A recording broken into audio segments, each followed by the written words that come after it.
I got it, Deidre. Oh, thank you. Will you double check that I didn't just cancel it? Thanks, Janet. You're good. So after this webinar, we're going to upload that to the YouTube channel as well. Feel free to go back and review it, share it, and also check out the other two if you haven't had an opportunity to watch our previous two DEI community chats. This panel is part of ongoing work in DADD to engage in research and practices that are driven by justice, equity, diversity, and inclusion. All panelists on this webinar participate in inclusive and important work in the field, and we are very thankful for their assistance in making this webinar possible, as we would not be able to do it without them. So with that, thank you to all of our panelists, as well as thank you to all of our attendees today. Welcome. I also want to give a special shout out to Dr. Jamie Pearson. She is our current DADD Diversity Chair, as well as Dr. Liz Harkins. She is our DADD President-elect. She was our previous Diversity Chair. They are both strong leaders in the DADD organization and furthering diversity, equity, and inclusion for all, especially for our population of focus in DADD within CEC's branch on the Division of Autism and Developmental Disabilities. So thank you all. I'm going to hand it over to Janet for just a moment. Thanks so much, Deidre, and thank you everyone for joining us this afternoon. So this is just for you all to go back to and access. These are QR codes that you all can go back and check out our DADD's YouTube channel. So if you are interested in viewing our previous DEI chats, you can definitely log on, right, and view our first chat, Racial and Ethnic Representation in Autism Research. It was phenomenal, so please feel free to view that webinar, as well as our second chat, Intersections of Professional and Personal Identities in Autism. So these, again, are free for you all to view at your leisure, so please log on and take a moment to view these. You will definitely enjoy these. So once again, this is our agenda for this afternoon. So we're going to go ahead and move forward with our introductions of our amazing panel. And we're going to really talk about those individuals that are joining us today. I'm sorry. And we'll go ahead and dive in. So Deidre, go ahead and just maybe do a brief introduction, and we'll talk a little bit about everyone that's joining us this afternoon. Like Deidre said, my name is Janet Sanchez. I am a doctoral candidate at University of North Carolina, Charlotte. So I'm excited to join all of you, and I am a DEI student liaison for DADD.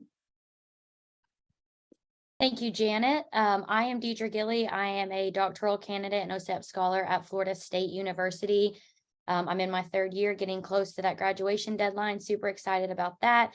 I am DADD's student rep, and I work closely with DADD's DEI liaisons, as well as Dr. Pearson and the Diversity Committee.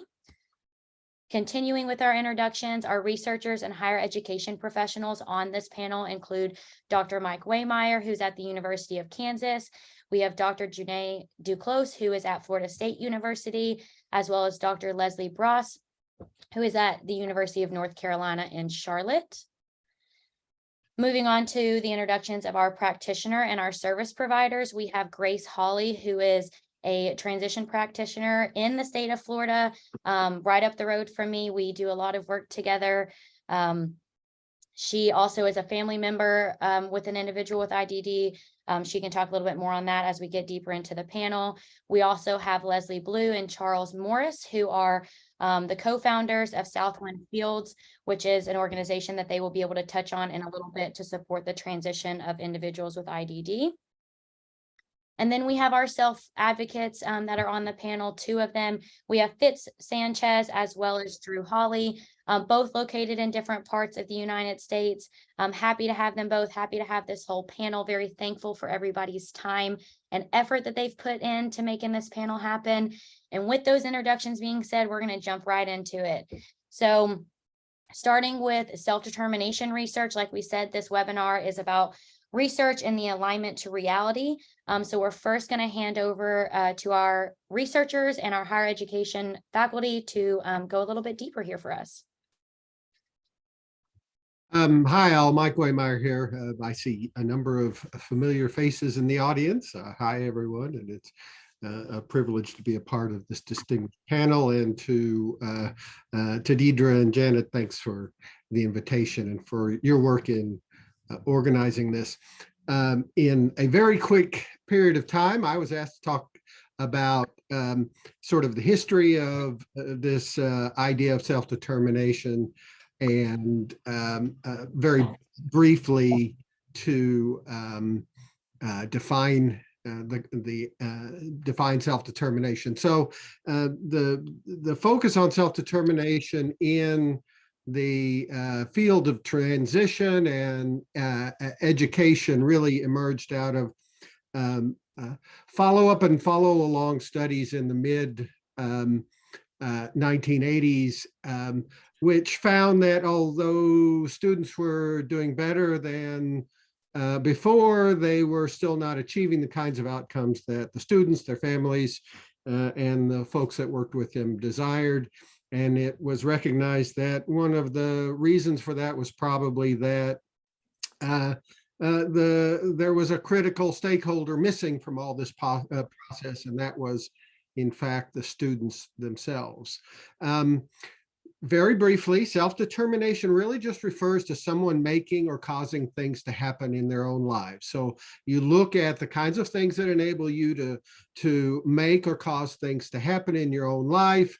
You know, self-determination is sort of focused around goals, but goal-oriented in that enabling people to act based upon their personal preferences, their interests. You know, this is something that's important for all students and all people, and but became particularly important for students with disabilities because they were denied opportunities to become self-determined and live self-determined lives. I mentioned, going on to the next slide, I mentioned that these initiatives came out of early research in transition. In the early 1990s, the U.S. Department of Education's Office of Special Ed Programs funded multiple projects to begin to develop assessments and interventions to promote self-determination. So there began to emerge ways to assess and to teach and support and to think about self-determination. You know, these were driven by the then new transition mandates that emerged in the 1990 reauthorization of IDEA that requires that transition services be based upon student preferences and interest, and that students be involved in their transition planning. And I will just say that you know, in the mid to late 1990s, I wondered whether, you know, this stuff that had been such a heavy focus in the early part of the 90s was going to continue. But thanks to many people in this audience and many educators and people and self-advocates and parents and family members, the recognition that this was important continued, and over the past 30 years, there's been really meaningful growth in a focus on promoting and enhancing self-determination. So with that, I'll turn it over. Excellent. Thank you, Mike. My name is Leslie Brown, and I'm an assistant professor at the University of North Carolina at Charlotte. And yes, thank you to Janet and Deidre for their excellent organization. I'm going to speak for just a few minutes about teacher preparation programs and the importance of teaching pre-service special education teachers about self-determination. At the University of North Carolina at Charlotte, I teach the one class that's offered in our undergraduate pre-service program about transition. Of course, it's going to vary across different states and districts, but in general, I believe that the majority of our pre-service special education teachers in the United States are likely to receive this kind of one class focused on transition that is meant to embody all the important skills to support individuals with disabilities in their transition to adulthood. So regardless of their programs and experiences, pre-service special education teachers need to be taught the importance of developing self-determination skills in students with disabilities. Some of the pre-service special education teachers that I work with have never heard of self-determination and don't know what it means, much less how to embed it into their classes, into the classes that they teach with their students with disabilities.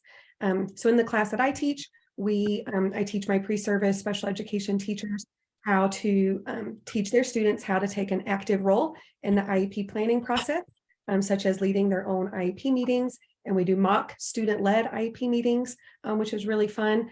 I also teach my pre-service special education teachers how to embed self-determination skills throughout any type of instruction. So it could be academic instruction, play, social, emotional, or transition skills, as well as teaching self-determination skills early in life and through all life phases. It doesn't have to start when the IDEA mandates of transition planning starts. It can certainly start earlier. And so I encourage my pre-service special educators to do that. And then I was also going to share briefly about a research study that I recently conducted in 2022, and also share how researchers, such as myself and collaborating with community members, can promote self-determination skills in the studies in which they conduct. So I conducted this study in collaboration with 3 young adults with autism, ages 21 through 26. And I knew I wanted to conduct a study about technology-based self-monitoring, but I didn't necessarily know what a dependent variable was going to be.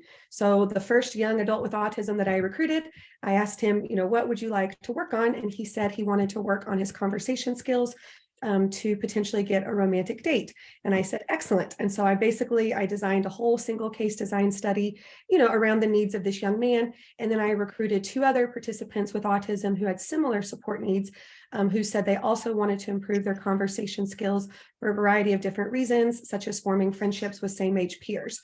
And so that's one example how, if a researcher has an idea for a study, for an intervention, how you can collaborate with individuals with disabilities with whom you're working to promote socially valid goals that the individuals with autism or other disabilities have set for themselves. I also asked, once I had recruited 3 young adults with autism, I also asked them where they wanted for their conversational sessions to take place within the community. And so they selected community-based locations of their choice, which they selected a yogurt shop, a market and deli, and a Mexican restaurant. And so all of these were authentic places in the community, that weren't created specifically for the individuals with autism. And so this study also demonstrated how researchers can promote community integration of adolescents and young adults with autism with whom they work.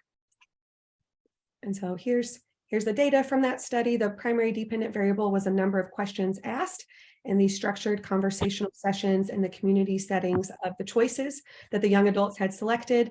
And one condition was I Connect Alone, which is a technology-based self-monitoring application. And then the other condition was I Connect plus visual supports, which was a very simple graphic organizer. So this study also demonstrated how evidence-based practices can be combined to support the socially valid goals of individuals with autism that they select themselves. So even though this study didn't necessarily focus specifically on self-determination, it did still promote the self-determination of the young adults with autism by asking them choices, important choices that were made, typically made by researchers conducting the study, and instead allowing the young adults with autism to make those choices. So thank you. My last points, implications for research to enhance adult outcomes for individuals with IDD. Like I said, existing evidence-based practices can be combined based on the preferences of the young adults rather than researchers. Research can be conducted in natural environments, such as the yogurt shop and market and deli that I mentioned. And technology-based interventions should be socially acceptable and non-stigmatizing and promote the community inclusion of the individuals with IDD to identify and promote the socially valid goals. Thank you. Thank you. Greetings, everyone. I am Dr. Janae Duclos Francois. I'm going to touch briefly upon how policies influence the practices of the everyday work that's taking place in special education as it relates to self-determination and transition planning specifically. So self-determination and transition-related policy does influence the post-secondary success of students with disabilities. Special education teachers specifically are required to address how instruction in the areas of self-determination and self-advocacy are being delivered, even within the individual education plans that are developed and goals that are set forth for the student. Displayed on this slide are just the definition by state, the federal and state definition of transition planning, which is a set of coordinated activities that can consist of everything from post-secondary education, vocational education, even integrated employment and training that Dr. Wehmeyer previously noted or touched upon. Two things that I want to emphasize related to this slide is that the transition planning process really should be person-centered and student-focused. You should always consider the student's strengths, their preferences, and their interests, as well as their performance levels and abilities. Next slide, please. And so as Dr. Wehmeyer previously noted, there has been meaningful growth in this area of focusing and promoting on enhancing self-determination for students with disabilities. And this statement does hold true when it comes to policy initiatives as well. And so just as recently as July of 2021, the Florida legislature did pass, and Governor Ron Sanchez did sign into law House Bill 173. And so what this did was really a shift. We've seen a pivot in policy when it comes to looking at how schools, school leaders, special education teachers, related service providers, how they are planning and preparing students with disabilities for success, post-school outcome success. And so the statute amended the existing transition planning rule, and it required the Florida Department of Education, in collaboration with some of their discretionary projects, such as Project 10, to review and really look at those existing practices that were taking place in the school buildings for students with disabilities, and to identify best practices, which I will briefly explore in the next slide. Next slide, please. So there's a wealth of existing literature on best practices for effective transition planning. There's also several studies, both at the national and state level, that have been conducted to determine actual predictors of positive post-school outcomes for students with disabilities. So we know what to do to improve the self-determination and self-advocacy skills in students with disabilities. Now the issue is implementing some of those suggested practices and getting not researchers and practitioners and policymakers are aware of these best practices, but now how do we translate that information down to actual practice, align policy and practice? Next slide, please. So based on the post-school outcome data for Florida specifically, because that's where I'm located, so that's what I focus a lot of my work and studies on, there has been an identified need in the field to better prepare special education teachers and school leaders to teach transition-related skills, such as self-determination skills. So this preparation and training should begin with pre-service educators, as previously noted, and teacher education programs. Careful consideration should also be given to how we sustain the supports and trainings that teachers receive once they enter the field and beyond. This is where those school leaders come into play with establishing actual supports for sustainable growth. Next slide, please. So here we have displayed on the slide just some examples of one of the identified promising practices from that work that has taken place with the new rule revision. And so one of the identified best practices was community-based instruction. Community-based instruction is a strategy or instructional method that promotes the teaching and use of academic and functional skills in the student's natural environment. Displayed on the slide, you have a professor at Broward College, actually. I have her permission to utilize some of these highlights, but Professor Santiago from Broward College. She's a professor, and her former students participated in a Top Chef event. And so these pictures depict some of the students that had an opportunity to participate in a 12-week CBI program to develop work-related training and skills. Some of the benefits from participating in CBI include career exploration, job shadowing, on-the-job training, also independent living skills, working on independent living skills, assistive technology, even orientation and mobility. Lastly, one of the benefits to CBI is access to career role models gaining knowledge of job markets, developing soft skills, and improving self-confidence and problem-solving skills in students with disabilities. Thank you. That was wonderful. So now I think we've had some really nice foundational information, right? That's going to give us a really nice segue into real life cases, right? And examples of this merging of self-determination within the real world experiences, right? So we're going to listen and we're going to learn from individuals' experiences about how and what these individuals' experiences can add to our understanding of self-determination. So now we're going to have our practitioners as well as our self-advocates share a little bit of what they know and what they've been doing. Yes, thank you so much, Janet. I'm Grace Holley, everyone. I am a second-year transition teacher. I graduated from FSU with my master's, so I see a couple familiar faces over here. And I'm excited to be, yes, go Knowles. I'm excited to be talking to y'all today. So in transition in Leon County, that's up in Tallahassee, Florida, we have 3 courses that students are enrolled in. They've met all of their high school requirements and have now deferred their diplomas to come to us and learn about mainly job skills and as well as independent living skills. And so the courses that they're enrolled in, all 3 courses demonstrate standards that are aligned with self-determination skills. You can read through them on your own, but they're pretty repetitive. Essentially, they break it down into having these students being able to identify their disabilities and what that means for them in their everyday life, as far as what they can and can't do. And then also describing strategies as well as applying strategies, not just in familiar settings, but in a variety of settings that they'll encounter in their adult lives.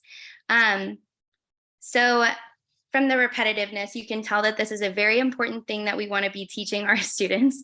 And so the way that I've kind of broken that down is explicit instruction in self-determination, as well as embedded instruction in self-determination, and then opportunities for generalization and maintenance of those self-determination skills.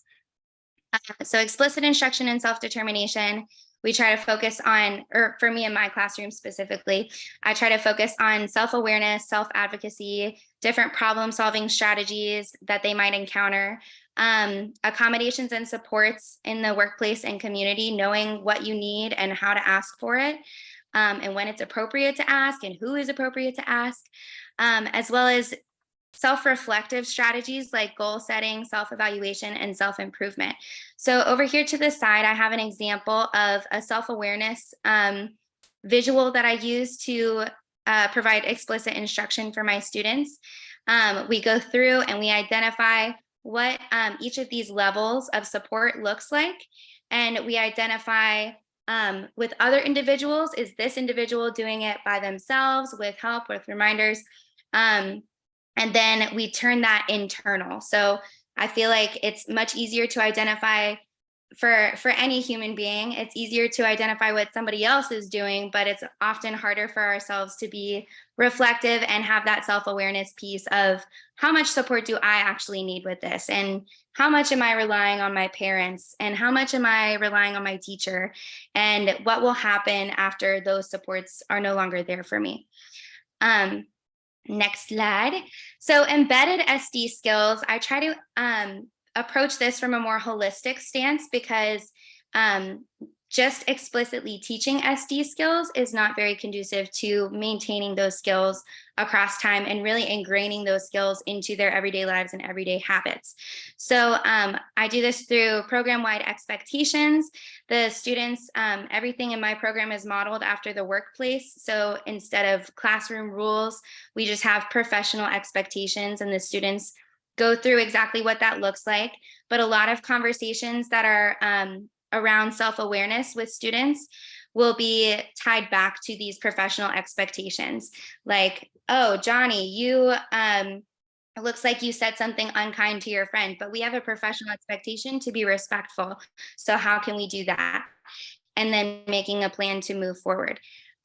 Self-monitoring behavior management systems, that's over there on the right. This is modeled after a timesheet that you might fill out in the workplace so that students can get experience with that kind of format. But it is essentially just a behavior management system, all in all. So students track their behaviors, or they track their participation in class, rather. If you participate in class and follow your professional expectations, you earn an hour on your timesheet. And I always tell them, I don't pay people who sleep in class, or I don't pay people who are unkind to their friends. So a lot of that is tied back to the professional expectations as well. And it's just a way for them to visually see how they're doing with their professional expectations. And at the end of the week, they earn a paycheck, and they can spend, it's not a real paycheck, but they can spend that class money and budget their class money and pay their bills that I have for them. They have to pay me rent and all kinds of different bills.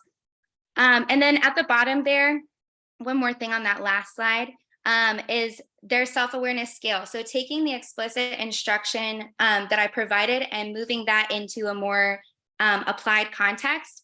All of my students have these self-awareness scale cards that they carry around with them, and it has that visual that I explicitly taught to them, and it has what skill they're working on, what their rating is, as well as what my rating or their peers rating or whoever is keeping them accountable, so that they can kind of compare, like, oh, I thought I did really well at this, but Miss Holley didn't think I did so well. So what's the discrepancy there, and how can I reflect on that?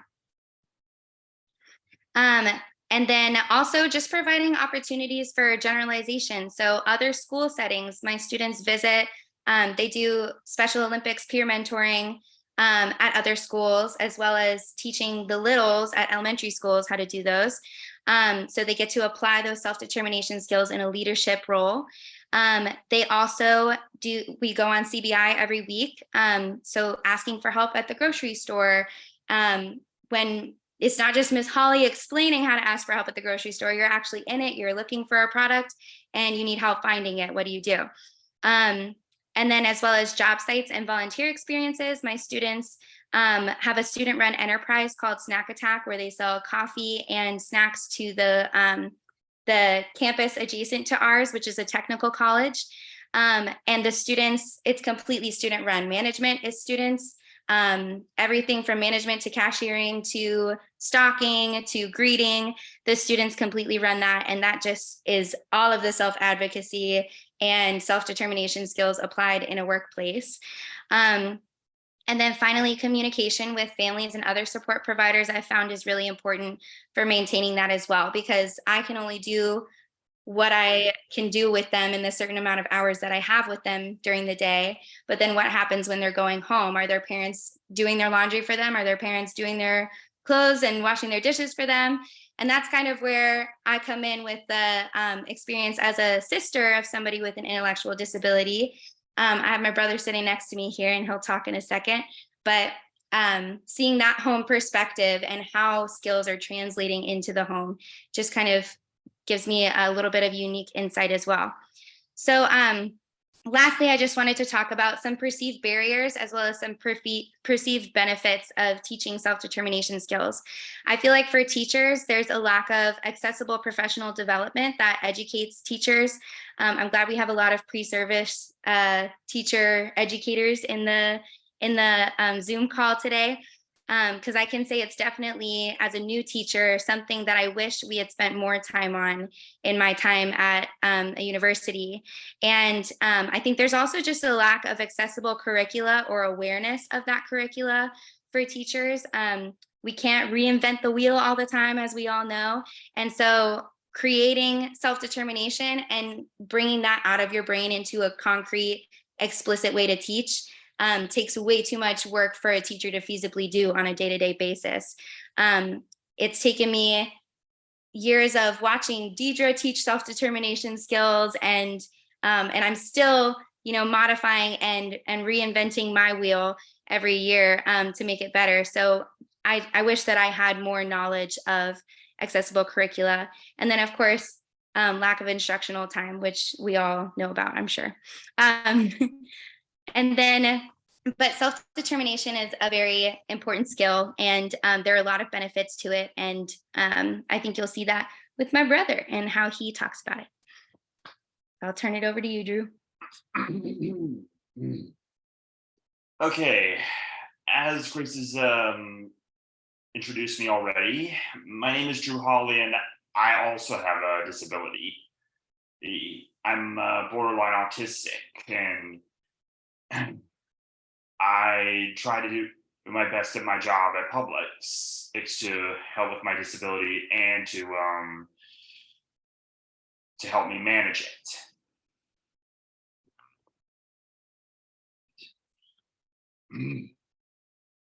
Excuse me. I'll talk about this once.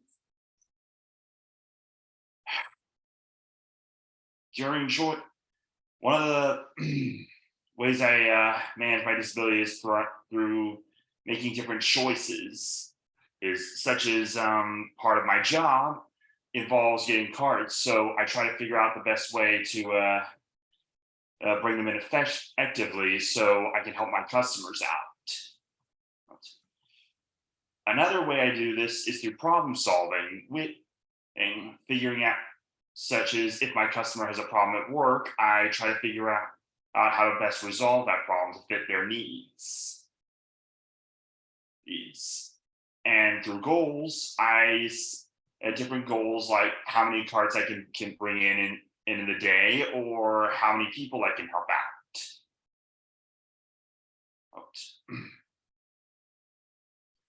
As for leadership, I'm not really familiar with that role completely, but I just try to do the best I can so I can help out my fellow coworkers as well as my customers and my managers.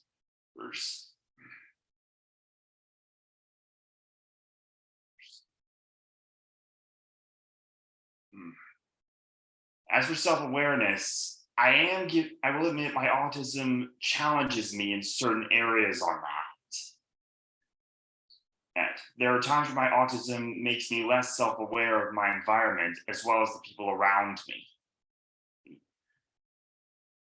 But I always try to manage that by reminding myself of where I am and what I need to do in my current situation.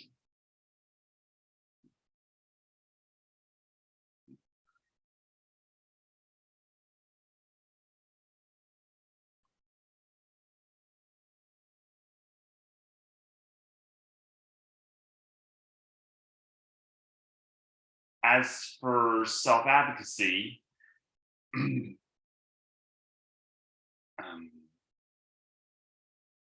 How do you advocate for yourself at work? If I had to choose, I advocate for myself by, again, just doing the best I can and just trying to work my best. That's really all we can do.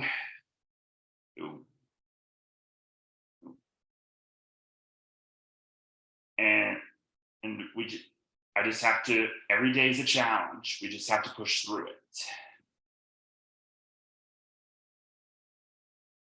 And finally, as for self-regulation, there are a number of things I have to improve on involving myself. My autism gives me many problems, I'll admit, but it also comes with many advantages. Sometimes those problems can help me relate to other people in my life. As long as you can find a way to deal with those problems, as well as working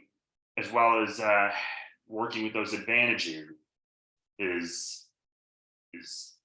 positive that there are many students as well as myself who can get through these things. Autism, I'll admit, it can be a challenge in a lot of areas, but I'm positive it can help us in many ways as well. We just need to learn how to use it. That's my take on it. And I think that should be enough for me. How am I supposed to follow that up? That was incredible. Thanks so much, Drew. Thank you so much, Drew. And thank you so much, Grace. I know that we have Leslie and Charles going to talk a little bit more about their focus as practitioners. Yeah, so my name is Leslie Bellieu, and this is Charles Morris. We are the CEO and CPO of a nonprofit in San Antonio, Texas called Southwind Fields. And we focus on the 18 and up population, adults with intellectual and developmental disabilities, helping them to live as independently as possible within the community. So some of the areas that we focus on mainly start with the notion that self-determination is more than just a practice, it's a lifestyle, something that you adopt in an effort to continue to grow and advocate for yourself. And our motto is live a life you love. And we truly mean that. And that is based fundamentally on self-determination. So, we start off a lot with acceptance and contentment with identity. Self-determination really works best if we can be accepting of our challenges, but also understanding of our strengths and being able to play into those unique opportunities that we call them our locals. So excuse me if I keep using that term, but that are the unique things that our locals bring to the table. So choosing and fostering healthy relationships is a huge part of that. As was mentioned earlier, heavy focus on interaction within the community, and having those healthy, pure relationships make such an incredible difference. And self-determination obviously is a huge part of that. And then fulfilling employment as well as community service, letting our locals are more than given the opportunity to choose what they would like to do for work. We're not going to say, here's a couple of options, choose something. We sit down and spend a lot of time asking them, what do you want to do? What are your interests? And then we do our very best to help them find employment around those areas. And then some of them work and volunteer. We have some locals who just volunteer and serve their community. We believe that fulfillment truly comes through service to others. And so we focus a lot on serving one another as well as serving other nonprofits here in the city and otherwise. Self-determination and housing and service options is incredibly important. We have an apartment complex down the street where all of our locals live. We have about 75 locals who live there or so, and they choose that level of independence. So we sit down, we go through the program, and we talk about options. And apartment may not be the right option for everybody. So service options and housing options are incredibly important when it comes to self-determination and an individual deciding what is best for them in their future. Of course, healthy use of time, how our locals spend their time, people who may tend to isolate or pull themselves away from peer relationships. We want to help guide them in ways that their time can be best utilized to avoid things that can hold them back, such as loneliness and isolation. They're going to be more vulnerable to addictive tendencies or unhealthy tendencies. And so healthy use of time helps to alleviate some of those problems. And then, of course, financial management. We want our locals to handle their finances as much as they possibly can in a way that's realistic for them. So they help to create a budget, to maintain a budget, and then we meet them where they're at in terms of their abilities and how much they're able to manage their finances in a healthy way. But we really push for them to make their financial decisions for themselves as much as they possibly can. And then, of course, nutritional needs. Many of our locals are extremely particular on what they eat, and even though microwave chicken nuggets may be delicious and that's your favorite thing, it may not be the best option every single day. So let's talk about some things that you like, but that can also meet your nutritional needs as well. So we focus a lot on the notion that and the understanding that our locals are fearfully, uniquely, and wonderfully made.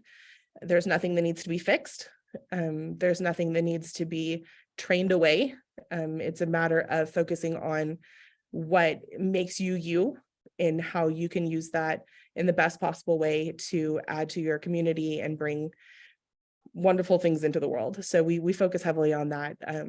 The most important thing is getting to know them on an individual basis, not trying to come at them with the idea that, you know, there's some type of cookie cutter way of handling things.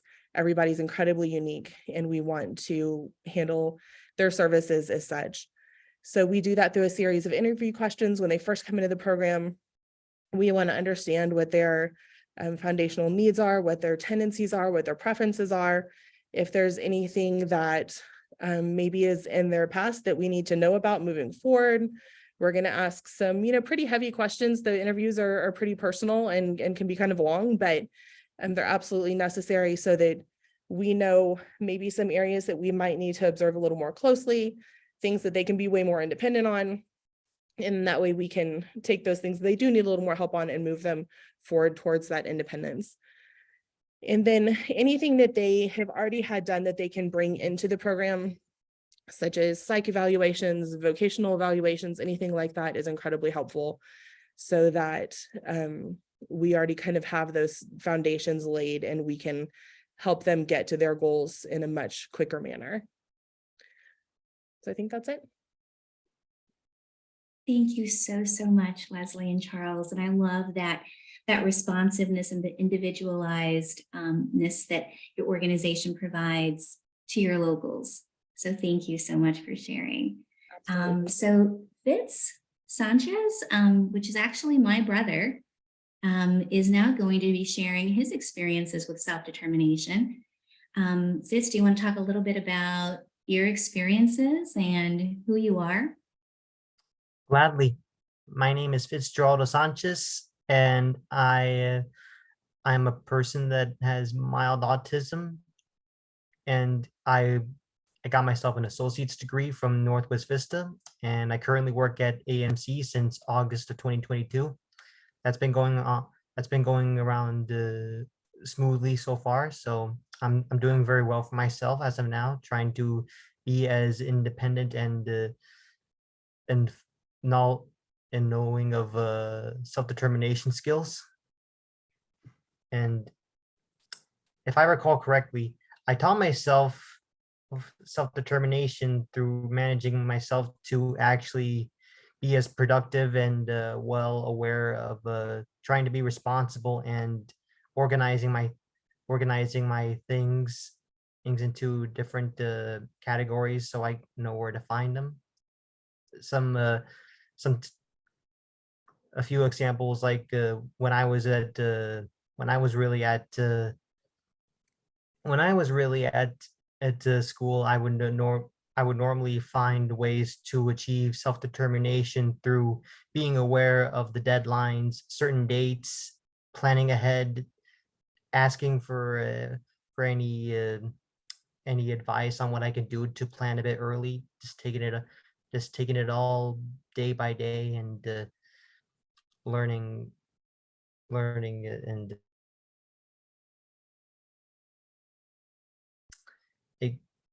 being willing to acknowledge what I can work on. And Do you have some recommendations for teachers and support providers, Fitz? I know that you also work with Leslie and Charles in Southwind Fields, so maybe you have something to add about your experience there too. that is a great question, Janet. I can surely explain that. If there's anything I can recommend, if there's anything I can recommend and to teachers and support providers to better support students with the IDD, it would be to learn and listen to them, and it would be best for them to learn and listen with the students with IDD slowly and surely, so that they be on a different understanding. Going back to my example of planning ahead, I think teachers and support service providers can help. They can really help students plan accordingly to be aware of certain deadlines, like paying bills or perhaps managing certain tasks and assignments, so that they'd be better willing to move forward and be responsible and independent people who try to get things straight and will be secure internally and externally, as long as they do their best to manage their own time and responsibilities for themselves, and to be a part of a well-functioning society. Thanks so much, Fitz. So I think you just have some art there. So is that something that you're interested in doing? Yes, I would like to be, one day I would like to be an aspiring cartoonist, willing to draw certain beautiful pieces of art to express myself in many different ways, to add a little bit of color and pizzazz, to attract people with a keen eye for art, or perhaps something that they like to feel reminded of happier times, perhaps. All the Awesome. details, all the colors, bright, beautiful, and willing to show the best of everything, like give an amazing experience. Awesome. Well, thank you. You're welcome. Thank you to everybody on our panel who have spoke so far. Janet and I did plan some questions, but I'm going to have us, instead of asking them questions, I'm going to open the floor to everybody to see if anybody here has questions. Feel free to put questions in the chat or just unmute yourself. If you would like to address somebody in particular with your question, here's our name board for who's on the panel. We have about 5 or 6 minutes that I'm going to allow for questions, and then we will close out to our conclusions. Our time has flown, so I want to be respectful of everybody's time, especially those on our panel. Does anybody have any questions they'd like to ask?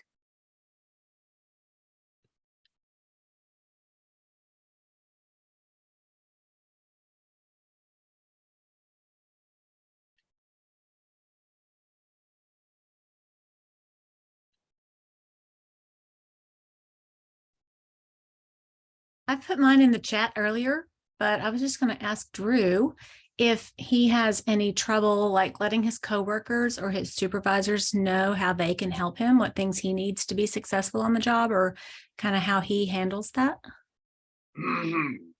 I do have a bit of difficulty with that, but for the most part, I tend to get across any problems I have, or any issues I have but it tends to work out mostly every day, day to day.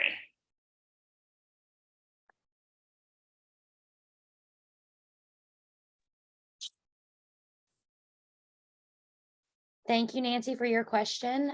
Does anybody else have any other questions to ask the panelists?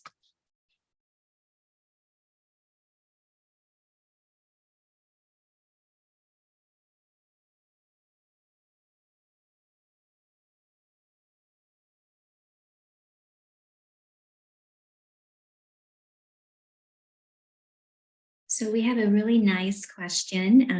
Birdie is asking, are there any suggestions for researchers on gathering input from people with IDD on studies or communication to lay audiences?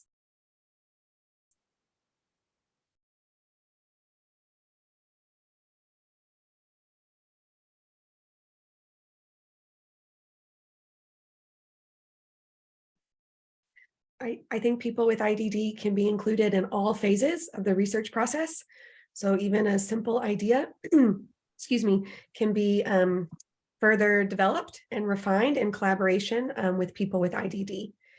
And so, yeah, the problems that we're trying to solve, shouldn't be from a top-down approach, just from a researcher's interest. It should be in collaboration with individuals with IDD according to their strengths, preference, interest, and desires. So I think they can be absolutely included in all phases of the research process.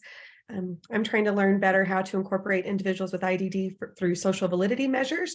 A lot of time researchers just do these kind of, myself included, simple, basic social validity measures at the end of a study. And so there's a lot more thoughtful ways that we could incorporate the social validity of individuals with IDD when they participate in studies.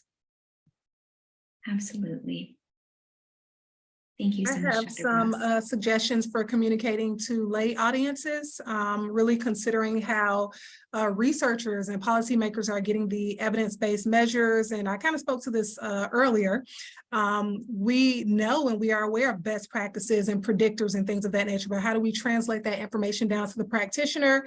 Well, one way is through the research practice partnerships that universities are starting to really engage in with that work. So I would encourage everyone to look into, the person that had that question, to look into research practice partnerships. Also thinking about ways in which we are engaging with community and key stakeholders of the schools, possibly through research briefs, snapshots, communicating at school board meetings, parent engagement, really getting the information out there and being a part of the community allows for some of those barriers to be translated or broken down so that the information can be understood and utilized, because that's what we're here for, using the research to really inform practice, which in turn informs or should be influencing policy as well. Perfect. Thank you so much, Dr. Duclos. I think we have another question. Are there any examples of programs that successfully incorporate self-determination instruction and supports in preschool and elementary programs?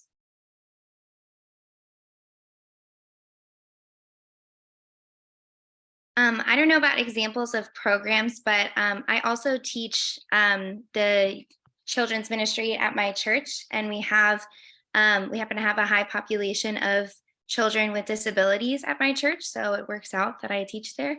But something that we do with the younger ones is just provide as much opportunities for choice making as possible, and kind of developing those choices whenever you can. Like, would you rather work on this activity or this activity first? And maybe you get through all of the activities that you have for them, but they choose the order, or allowing them to choose a reward, or just wherever you can incorporate choice. I find that to be really helpful.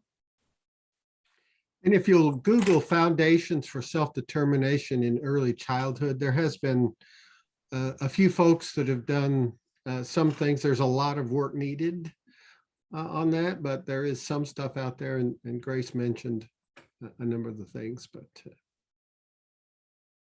Wonderful suggestions. Thank you both. Well, I hate to do this as we round couple minutes right before 5 o'clock, but I do want to be respectful of everybody's time. I will give a little teaser, just a reminder that this is a part 1 going into our part 2 at the DADD conference. The majority of our panel on this webinar will be with us in Clearwater, Florida, just next week.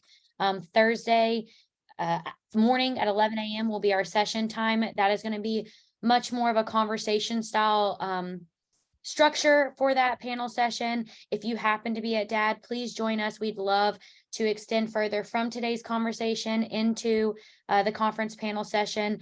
But otherwise, here are our contact information. If you have any explicit questions that were not answered, or you would like to engage in dialogue beyond today's webinar, we are all welcome and happy to communicate with you guys. Feel free to reach out. Otherwise, thank you so much to our panel. Thank you for everybody attending today. Really appreciate it. Hope to see you guys at DADD next week.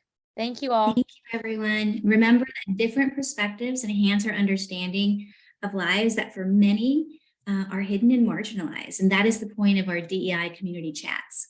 So we want to thank everyone's time, and we hope to see you guys next week. Is it next week already? I know, Janet, I can't believe it. Yeah. Thanks so much, everyone. Thank you, everybody. Thank Bye, you. all. Nice Have job a good day. organizing. Have a good It was week. a pleasure. Thank you. Thank you.